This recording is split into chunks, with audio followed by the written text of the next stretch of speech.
Wow, this has been pretty much a pretty good E3 so far. VGT Adam here. Ubisoft just ended now, and yeah, I mean it wasn't amazing, but it was pretty solid, and I think these developers are finally listening to the fans because they're just showing game after game after game. Yes, they still do the talking, and yes, Ubisoft does have its stupid cringe moments, of course, but it's not as bad as normal. Aisha Tyler actually wasn't there this year, but yeah, I mean it was pretty solid, pretty solid.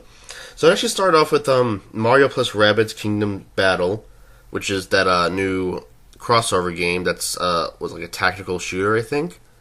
And Shigeru Miyamoto was actually on stage. So I mean, it was kind of like little sneak peek at the Nintendo conference, and the first time they've been on stage since like what 2011, 2012. I think 2012 was the last time they were on stage.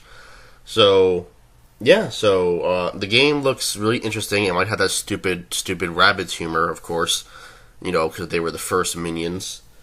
And yeah, Mario with a gun. It actually has happened. Mario actually has a gun, and it's not like the typical AKs or pistols or shotguns. It's a very goofy Mega Man Mega Buster kind of thing. But yeah, Mario's got a gun. It took Ubisoft to do that. I mean, the game actually does look kind of interesting. Like the gameplay actually looks like it could be very well done. Because I'm not a smart guy, so even like the easiest tactical games, I'm not fond of.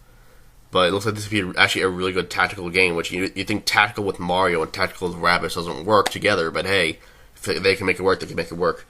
Although the music they played for the trailer just does not fit. It was rock music for like a Mario game. That's just weird. Then they showed more for Assassin's Creed Origins. Assassin's Creed Origins, I already talked about it. It looks fine. They showed The Crew 2, which I think was it like a Daredevil kind of game. Like you do a bunch of six stunts with cars and helicopters and snowboarding and stuff like that. I think that's what it was. I have no idea.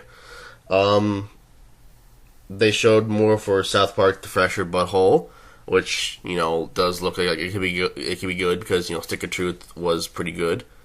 So hopefully this one be even better. They teased a new VR game called Transference, and they revealed no actual information. All we know that somehow Elijah Wood is involved in some way. I have no idea how. I mean, if we could see something on it, that's something I didn't like. So we didn't even get to see anything, or whatever we did was little snippets that you couldn't even tell. I wish that was handled a little better, but whatever. Another pirate game. This time going off the amazing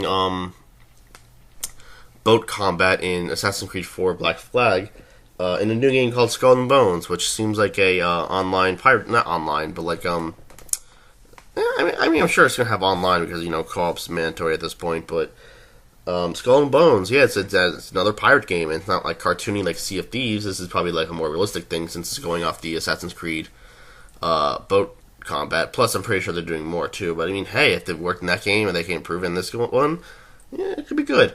I'm curious though if they do have actual combat, because all we saw was like the boat battles, but we didn't actually see really the character do anything. So I wonder if it's going to be fully focused on the boat, or if you'll be able to actually get off the boat, or at least you can just move around the boat and have some combat. I have no idea. But I mean, that could be pretty cool. And they also teased the Kraken, of course, and it was just a tease. But I mean, it's a pirate game. Pirate games, if they're all, even have a little bit of fiction in it, are usually have a Kraken in it, but it's expected, but hey, whatever.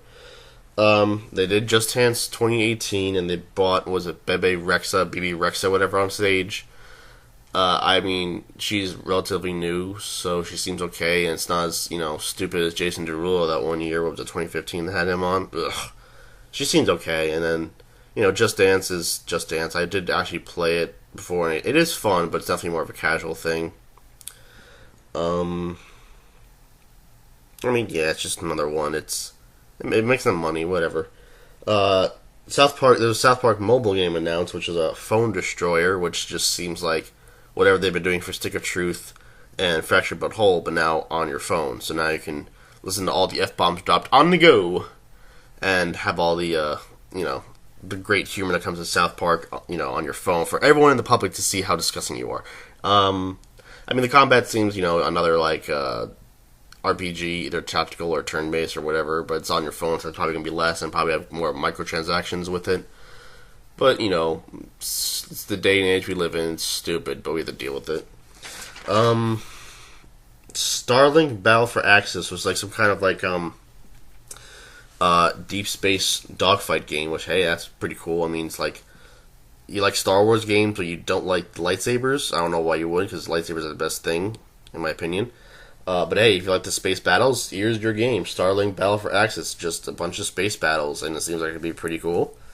I'm not sure how it's going to control. I wonder if it's going to be closer to either like Star Fox or maybe something on its own accord, or maybe like have some Star Wars kind of controls. And I know it's not nothing related to Star Wars. It's just the first thing I think of.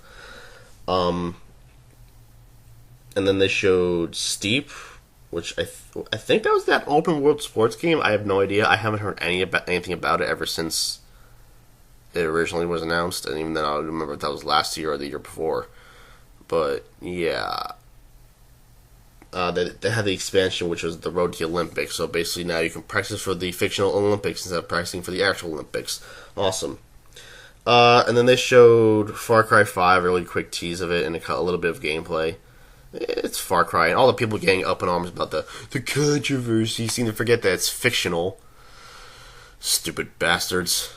And then they ended on Beyond Good and Evil 2. I have not played the original one, and I heard it was pretty good. All we have is a CG trailer because I'm sure it's still early in development. But hey, Beyond Good and Evil is here, and that's been one of the very requested games. Although I'm curious, I believe wasn't Beyond Good and Evil like a T-rated game? This one has a lot of F-bombs dropped, so I don't know if that's just for the trailer or they're going a little more mature for this. Although the thing is that it's one of those games that like you don't know if it's gonna end up gonna be like Duke Nukem Forever.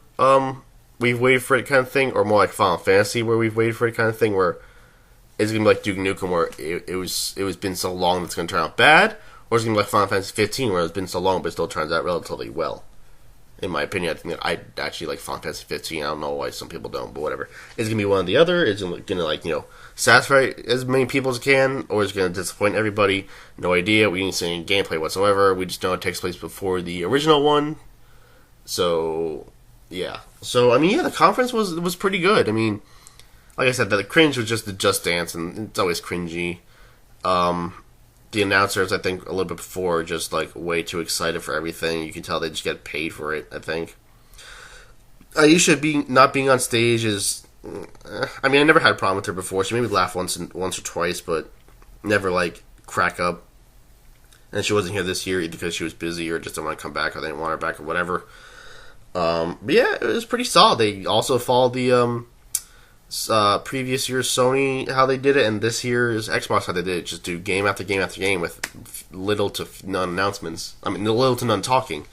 So I do like that setup where they just show game after game after game. If Sony does that, that'd be nice. Nintendo's not going to do that, but if Sony does that again, that'd be nice. But yeah, I thought it was pretty solid. So can't wait for all the graphical downgrades to happen though. But yeah, so that was Ubisoft, and then next will be Sony PlayStation.